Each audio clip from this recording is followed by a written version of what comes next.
प्रकार शीतल साय शहर के अनेक नाटक मंडलियों के बंद होने का राज बताता है। किस प्रकार नाटक खेलने के बाद पॉपुलैरिटी और पब्लिसिटी मिलने के बाद वहां के आर्टिस्ट नाटक मंडली को भूल जाते हैं और वो नाटक मंडली बुरी तरह से पिट जाती है। ब्रज बिहारी और शीतल साय नाटक संस्थाओं के बारे में बातें करते रहते हैं तो बीच में कुमार आ जाते हैं जो एक आर्टिस्ट है और शीतल साय के दोस्त भी। नमस्कार। क्यों शीतल साई जी, कुछ पता चला मिसेस पांडे का है? अरे नहीं यार, पता नहीं कहाँ रह गई। इन औरतों का टाइम सेंस ही नहीं है। तो आइए चाय पीकर चले जाते हैं।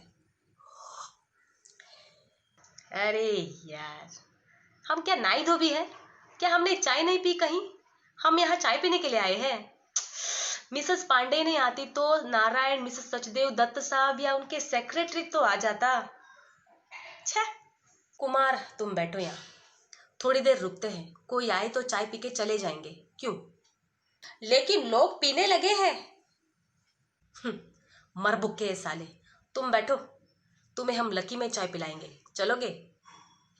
आप शायद इप्टा में थे, करेक्ट है ना शीतल साई जी? क्यों?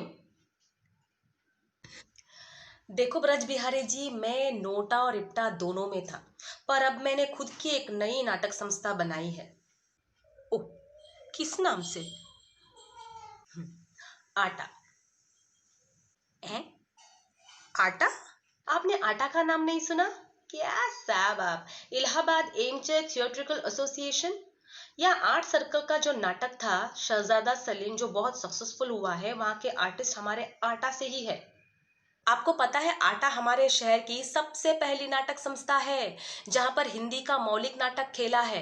पहले हम लोग बंगाली अनुवादित हिंदी नाटक खेलते थे, पर हम लोगों ने अभी बंद कर दिया। इस प्रकार शीतल साय अपनी नई नाटक संस्था आटा के बारे में ब्रज बिहारी से कहते हैं। तभी वहां पर ही बैठा मोहन एकाएक बोल पड़ता है। माफ कीजिएगा, मुझे कुछ बोलना है। यहाँ की बात मैं नहीं जानता, यहाँ के बहुत दिन नहीं हुए, बट इतना जानता हूँ कि इप्टा में बहुत सारे मौलिक नाटक खेले हैं। ये कौन है? आप इप्टा के मेंबर हैं? मैं इप्टा का मेंबर नहीं हूँ, बट कुछ साल पहले मैंने इप्टा में एक एकांकी देखा था, जादू की कुर्सी। तभी शीतल साय नाटक संस्था के बारे में अपना समर्थन रखते हुए कहते हैं कि देखो, मैं उस नाटक को नाटक मानता हूँ जो देखने और पढ़ने दोनों में अच्छा लगे, बट प्रॉब्लम यह है कि हमारे रंगमंच पर या तो धनाधीशों का आधिपत्य है या मजदूरों का। मजदूरों का कैसे? मैं समझा नहीं। तुम जानते हो इप्टा क्या है? मजदूरों की ही वहां पर चलती है, मैक्सिमम आर्टिस्ट वहां पर मजदूरी है, उन्हीं की समस्या को सामने रखकर लोग नाटक खेलते हैं। आपका कोई आर्ट सर्कल से संबंध नहीं है ना? नहीं, लेकिन आर्ट एसोसिएशन से? नहीं, मगर ओ, तो आप किस संस्था के मेंबर है भाई साहब जो यहाँ पर चाय पार्टी में इनवाइटेड है? आप अभिनेता है? मैं अभिनेता हूँ, लेखक हूँ, निर्देशक हूँ, सब कुछ हूँ। हाँ, मैं कह रहा था कि हिंदी रंगमंच का भविष्य जैसी की तैसी हुई है, हर कहीं नाच गाने के लिए डिमांड है। सर, आप नाटककार हैं?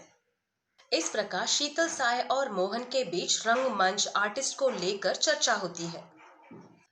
तभी मोहन शीतल साय के नाटककार होने का प्रश्न पूछते हैं तो कुमार शीतल साय के जो दोस्त है शीतल साय के इंट्रोडक्शन कुछ इस प्रकार देते हैं। अरे साहब, ये क्या नहीं है पूछिए, ये तो प्रसिद्ध रेडियो आर्टिस्ट मंच के कुशल अभिनेता है। इन्होंने शहजादा सलीम में दरोगा जेल का पाठ किया था। अच्छा, नमस्ते। नमस्ते कुमार। देखो मोहन बाबू, मैंने एक नाटक लिखा है, पर मुझे यही डर है कि इन लोगों के सिर से वो न चली जाए। उसमें मैंने बहुत सारे मॉडर्न टेक्निक्स यूज किए हैं और मिसेस पांडे भी उसमें एक्ट करना चाहती है और दत्त साहब भी उस पर पैसे लगाना चाहते हैं। दत्त साहब ने मुझे वादा भी किया था कि ये इस नाटक का जिम्मेदारी उठाएंगे। उसी वक्त मेहरोत्रा जो नाटक में कॉमेडियन का पाठ करते हैं शीतल साय की बात सुनकर दूर से ही अपनी दोस्ती कुछ इस प्रकार जताते हैं। शीतल भाई, क्या अपना नाटक इधर ही सुनाने बैठे हैं? चलो, मिसेस पांडे आ गई है।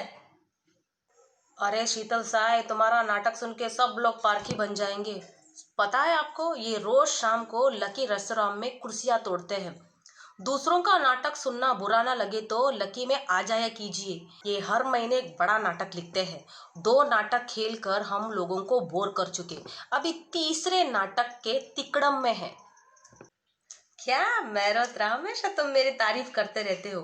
तुम सदा के सदा कॉमेडियन ही रहे। भगवान कसम, तुम्हें देखकर जी चाहता है कि एक पुरानी शैली में नाटक लिखूं और तुम्हें उसमें विदूषक का पाठ दूं।